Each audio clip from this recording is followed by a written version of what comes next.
Well, good evening. A woman connected to the death of a 2-year-old girl from 11 years ago was up for parole today at the South Dakota State Penitentiary.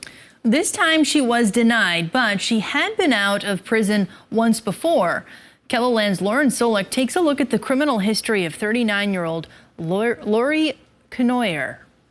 In 2013, Lori Knoyer of Wagner pleaded guilty to being high on meth, sleeping pills, and marijuana as Riley Lovell, a 2-year-old child in her care, lay dead in a bedroom closet on July 4th, 2012.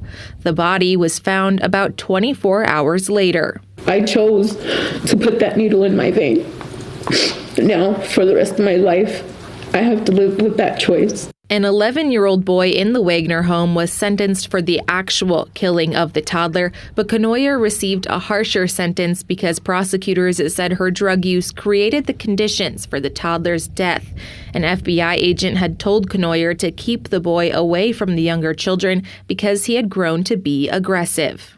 10 years ago, Knoyer was sentenced to 22 years behind bars. However, in 2020, she was let out on parole. Just 2 years later, though, she was back in prison on more drug charges and an aggravated assault charge. There was a group of people who came towards us, and they were trying to fight me and my boyfriend.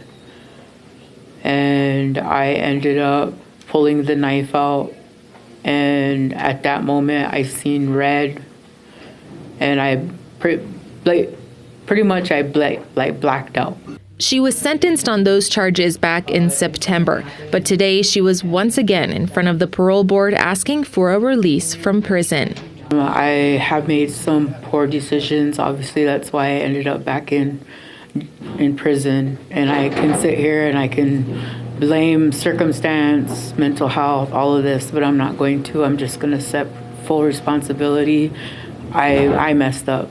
Knoyer was denied parole this time, with one board member citing that the last time she was released, it didn't go well. In Sioux Falls, Lauren Solik, KELOLAND News. At the time of the 2-year-old's death in 2012, Knoyer had been married to Taylor Knoyer.